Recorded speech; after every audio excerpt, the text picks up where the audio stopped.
Elizabeth I's doctor, Rodrigo Lopez, has just been convicted of treason for plotting to poison the Queen.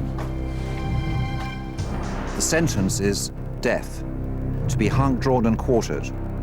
But on the day before his execution, the Queen withdraws the death warrant. Why?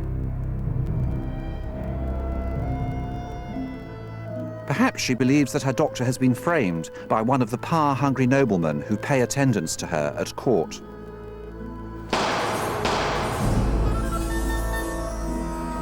Is the wretched Dr. Lopez the innocent victim of Elizabethan political intrigue?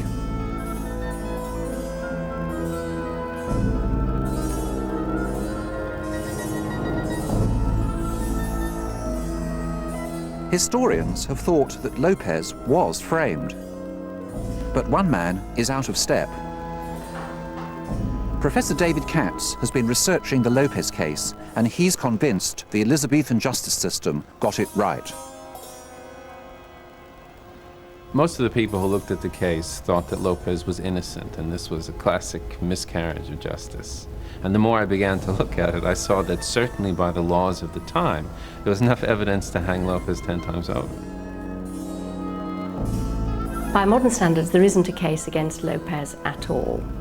No Director of Public Prosecutions would move on that file.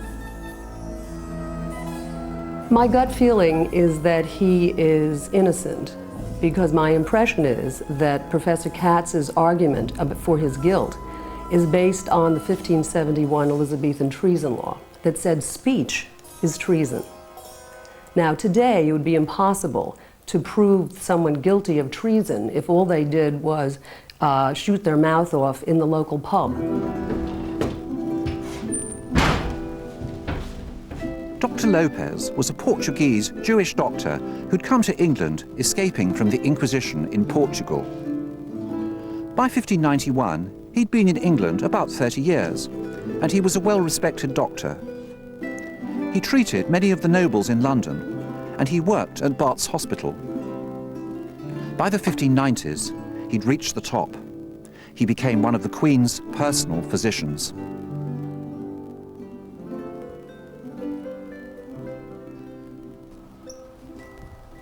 The case of Dr. Lopez was headline news in 1594. Everyone was talking about it. There was general paranoia in England whenever Elizabeth's life was threatened because she was unmarried and had no heir. The Queen's chief minister since the start of her reign was William Cecil, Lord Burleigh. This is Burleigh House, his earliest country seat at Stamford in Lincolnshire. He designed it himself.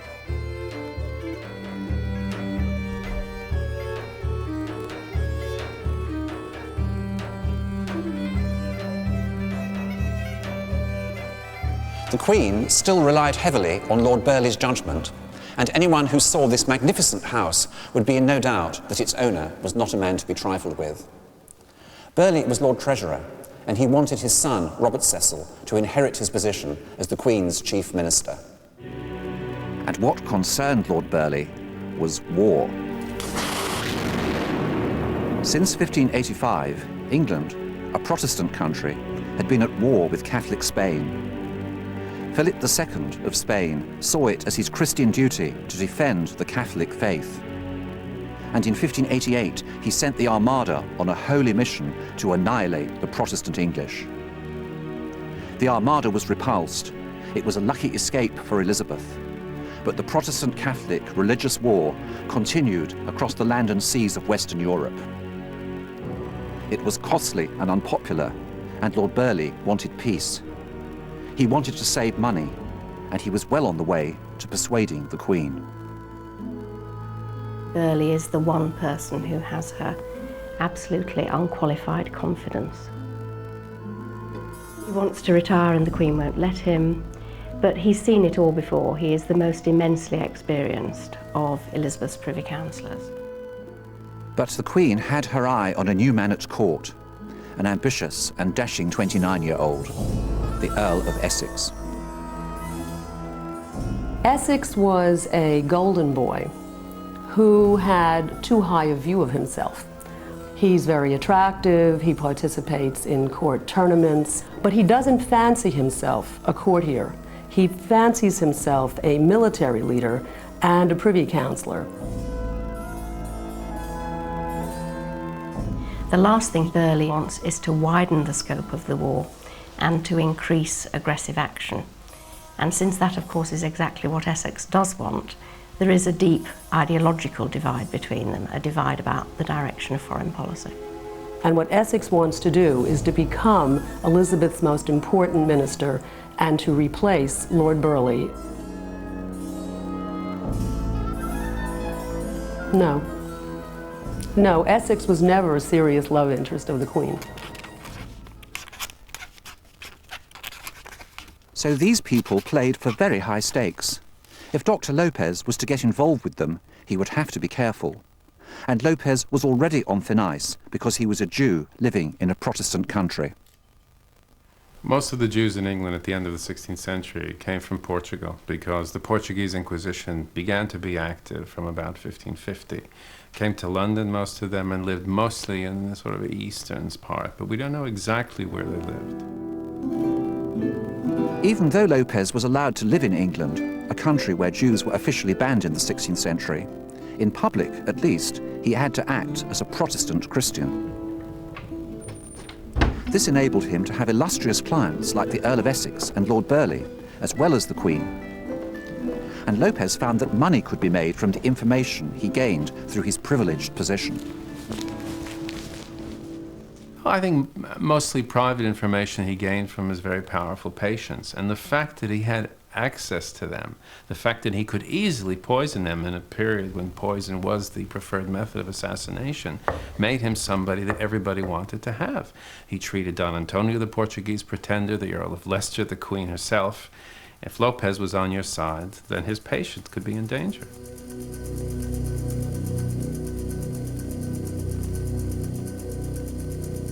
Lopez was getting involved with Elizabethan power politics. And it was a dangerous time. Elizabeth I was getting old and she had no heir. The English nobility were afraid of plots to assassinate her, which would cause a power vacuum. People like Essex and Burghley would have been running spy networks to expose any threats to her life. The only ways to exchange information in the 16th century were by word of mouth and by letter. So people who travelled would have been valuable as informants and couriers. Thank you. That's kind enough. I would do good speed master fairly well. The Earl of Essex went one stage further. Essex was using an idea that historians call projection. His agents would infiltrate various groups as agents provocateurs to ferret out any possible plots against the Queen, and if necessary, provoke one, so that Essex could then expose this plot, fabricated or not, have the leaders executed, and climb several rungs up the greasy pole of court politics. And the next step for Essex was to keep close to the Queen. This is Hampton Court, one of the Queen's most important palaces, and it's one of the places where Burghley and Essex would have had access to her.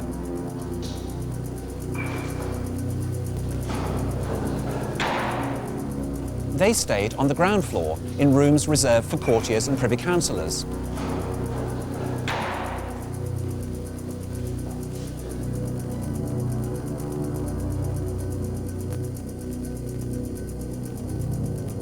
She would have stayed on the first floor in the suite of rooms known as the Privy Chamber. They would have talked to her in private when admitted to the Privy Chamber, or else they would have caught her attention as she walked along the corridor to the Chapel Royal.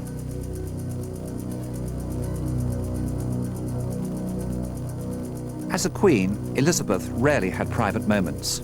There was always someone trying to get some favour or other.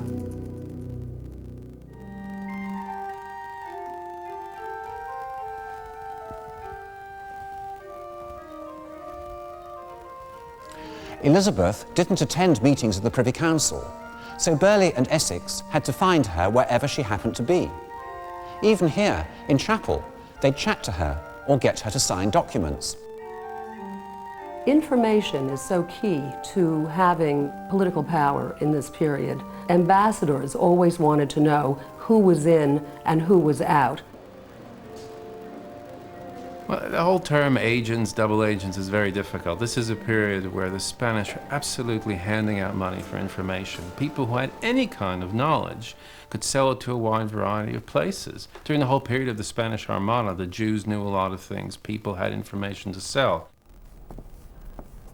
Essex wants agent provocateur because he wants to whip up fear of Spain, fear of poisoning plots, fear of plots against the Queen's life, because the more evidence there is of that, the more you can point the finger at Philip II as someone who could never be trusted and therefore with whom you could never make a peace. There were endless plots, and Lopez was absolutely in the thick of it. Then we have a letter from the 30th of April, 1587, to the former Spanish ambassador. He says, "I've gained over Dr. Lopez and converted him to His Majesty's service." And that's the beginning of a lot of information which comes from Lopez back and forth through different agents. At a certain point in Spain, they began to realize, why not go for the more important goal, which is to assassinate the Queen herself? Elizabeth was in fear of her life when the Pope excommunicated her and said that, really kind of unleashed an intifada, said that she should be killed. This is the basis also of the Spanish Armada. In other words, that this is a godly enterprise because Elizabeth is a heretic. So I don't think the problem was, will my doctor kill me? I think the issue was there are so many possible people who will kill me because there is a papal dispensation. But Lopez was wary of any plot to kill the Queen. As her doctor, he would have been a prime suspect. According to David Katz, he needed a sweetener. The Spanish say in the documents, give Dr. Lopez one of the old jewels from the caskets. This jewel is then passed over to Lopez, and he agrees to do the deed. But a potential disaster for Dr. Lopez. His main contact with Spain, Manuel de Andrada, is captured at Rye on the south coast by Lord Burleigh's agents. Now, Burleigh gets this information, and he realizes that Andrada is someone who needs to be interrogated or debriefed, and the man who's to debrief him and to examine, it says in the documents, the man who's to examine his papers is our old friend Lopez, which is absolutely wonderful because here we are in 1591. Lopez is actually this close from being rumbled, and he's the man who's going to report about the efforts of this foreign agent. So for Lopez, it's wonderful and buys him another few years of time. A lucky escape for Lopez. As the Queen's doctor, he would have been well known to Lord Burleigh, who obviously trusted him enough to send Lopez to Rye as a translator. Lopez and Andrada spoke Portuguese. Burleigh's other man didn't.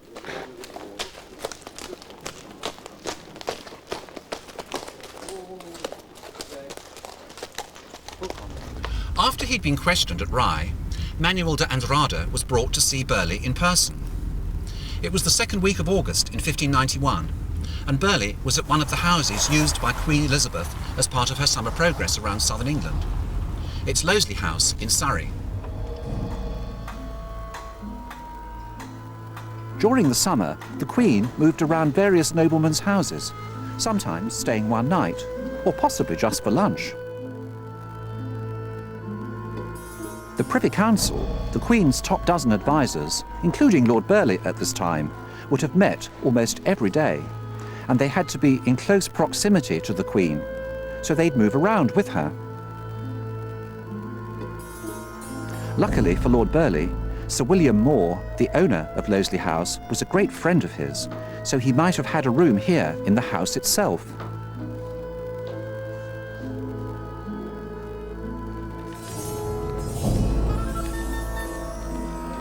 Andrada came to this house or to a tavern nearby for discussions with Burleigh.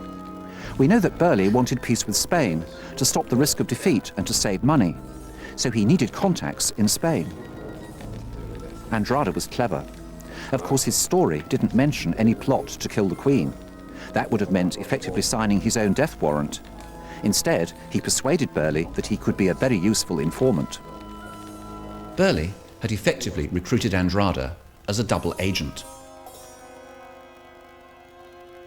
Well, Andrada's story is believed, despite the fact there's lots of other documents that Burleigh never saw, correspondence among Spanish agents.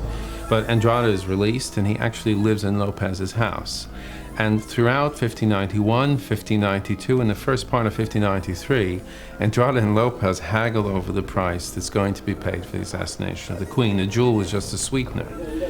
Lopez at one point agrees to take a certain amount of money, then he wants more money, and this carries on until the beginning of 1593, when Andrade realizes that too many people are watching him, too many people know about the story, and this is a good story to sell, and he disappears at the beginning of 1593, and he leaves our story entirely. But Dr. Lopez carried on his dangerous game. He made connections with two other Portuguese Jews in London, Manuel Tinoco and Stefan Ferrara de Gama. Now, Lopez's big mistake, really, is that when de Gama is arrested, he sends Lopez a letter saying, this terrible thing has happened, can you help me? And Lopez actually replies and says, don't worry. This is really, I think, the first time that Lopez really did come under suspicion, and that it was only a question of time until someone had the courage to arrest him. So, Robert Devereux, 2nd Earl of Essex, had found a plot. His spies would have been tracking Lopez and his friends and reporting back to him. Essex now needed confessions from these conspirators.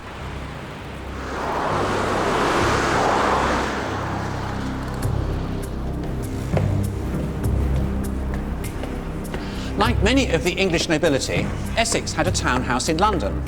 The front entrance was on the River Thames, and that's where the nobility and gentry arrived. They came by boat. The hoi polloi and tradesmen came in through the back entrance on the Strand.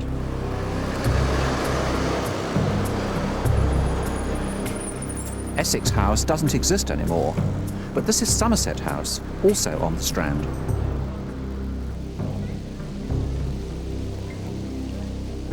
Forget the architecture. That's 18th century, 150 years after the Lopez affair. But the size would have been about the same as Essex House in the 1590s.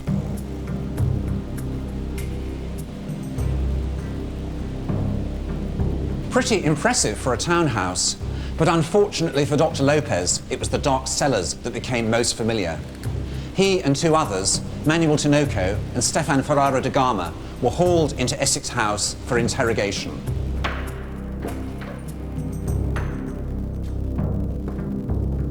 He's arrested in January 1594, finally. It was inevitable. And the initial group that examines him consists not only of Essex, his enemy, but also Burghley and Robert Cecil. So you really do have all parties represented. Now, the moment he's interrogated, it looks like a complete setup. And the Queen is informed about this, and she calls Essex in and tells him that he's a rash youth and this man Lopez is completely innocent. Lopez and his fellow prisoners are taken to the Tower of London, where Essex has the advantage of torture.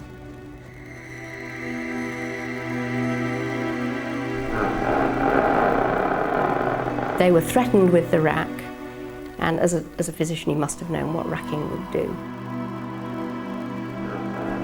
And the others had the lesser tortures, certainly in one case applied. And it was routine to show prisoners in the tower the instruments with which they would be tortured. Quite a lot of them broke at that point, not surprisingly.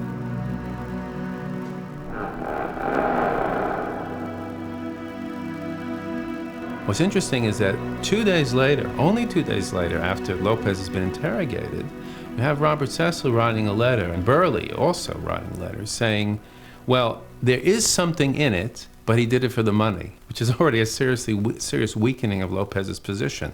They don't believe that he is in fact a spy for the Spanish, but they were already accepting the fact that he has taken money and has involved himself in people he shouldn't be involved with.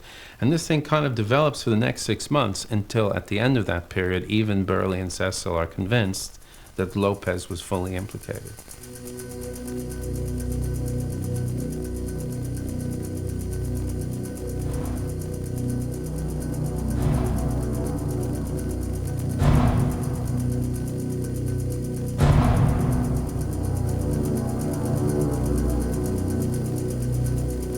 What's truly astounding is that all the documents for the trial of Dr. Lopez can still be found in the Public Record Office. People said they didn't survive, but I've got them out here on the table. I thought we might find a few things, but we've got everything. The documents are on parchment, they're written in Latin, they're difficult to read, but everything's clear. If you can read Latin, it's as if they were written yesterday. They were all kept in this white leather bag here. It's a very special bag. It's in a class of documents called the Bag of Secrets. And this is the bag for the trial of Lopez.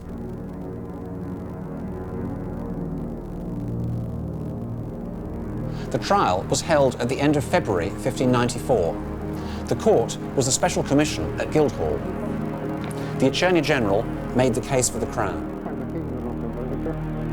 For the poisoning of Her Highness, this miscreant and perjured and murdering traitor and Jewish doctor hath been proved a dearer traitor than Judas himself. Well, that was what the Attorney General claimed. Lopez then pleaded not guilty and the trial began. We don't know what Lopez said in his defence because trial records like this don't report the defendant's exact words. But what we do know is what Robert Cecil wrote to a friend describing the trial immediately he left Guildhall the very same day. Lopez, the villain, confessed all, that he had indeed spoken of this matter and promised it, but all forsooth to cousin the King of Spain, that is, to trick Philip II, to trick him out of 50,000 crowns. Now clearly the court didn't believe this excuse. They believed that Lopez really had intended to poison the Queen. Lopez had said that he'd only confessed in the Tower to save himself from racking, that is, from torture. Well, of course, we know that Lopez had been shown the instruments of torture, and at that point he had confessed. So what are we to make of this? It's impossible to tell from these documents whether Lopez was guilty or innocent.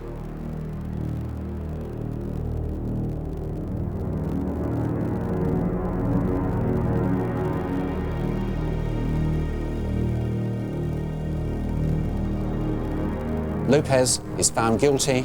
He's to be dragged to the gallows at Tyburn, and there he's to be hung, disemboweled, and his entrails burnt before his eyes, and then his head is to be cut off and his body cut into 4 quarters. That was a traitor's death.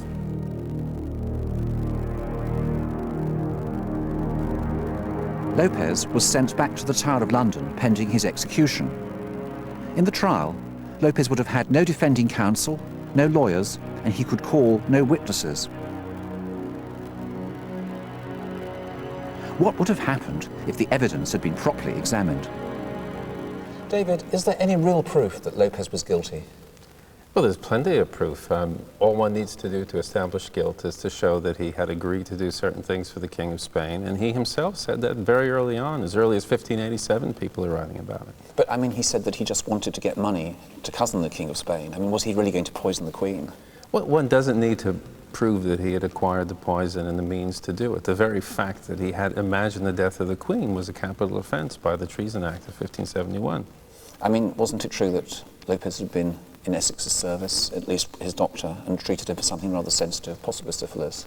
Well, it is true that one of the reasons that Essex disliked Lopez is in 1593 at a garden party in Windsor, Lopez entertained people by talking about Essex's amusing ailments. I actually thought it was hemorrhoids, not syphilis.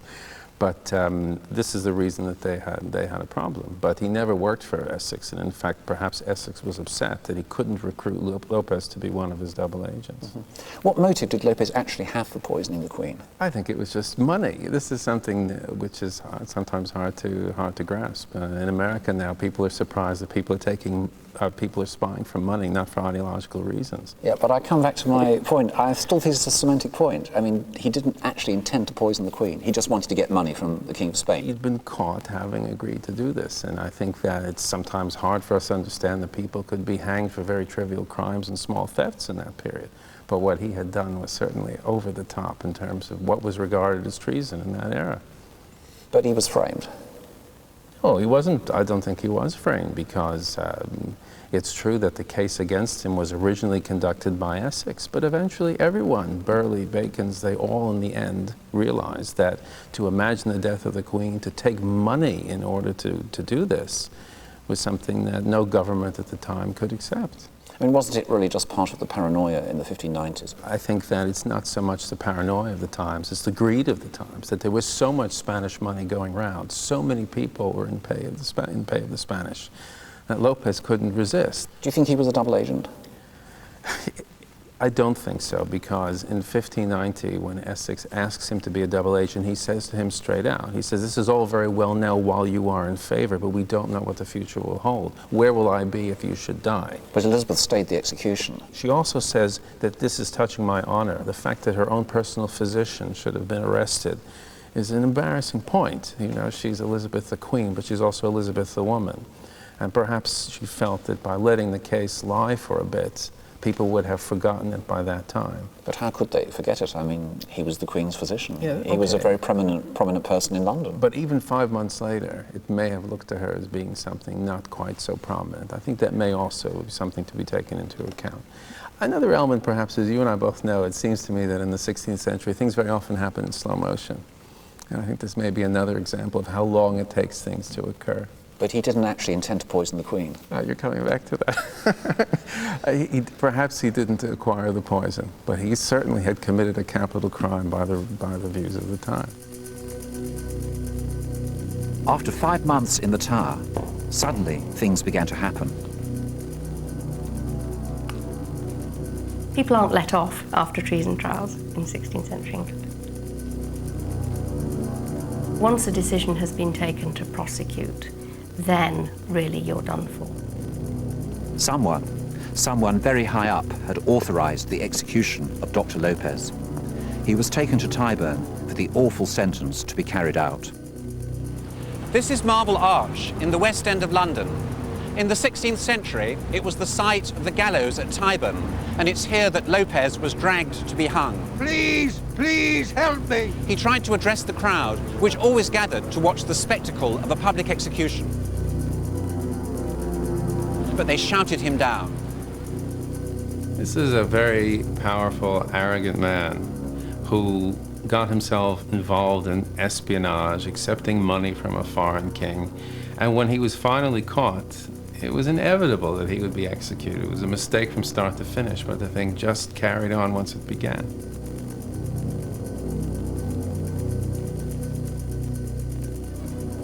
So, who was it that authorized Lopez's execution? Lord Burleigh, perhaps? But would he really go directly against the Queen's wishes? Or was it the Queen herself? Maybe she did believe Lopez was guilty after all. Or the Earl of Essex, perhaps.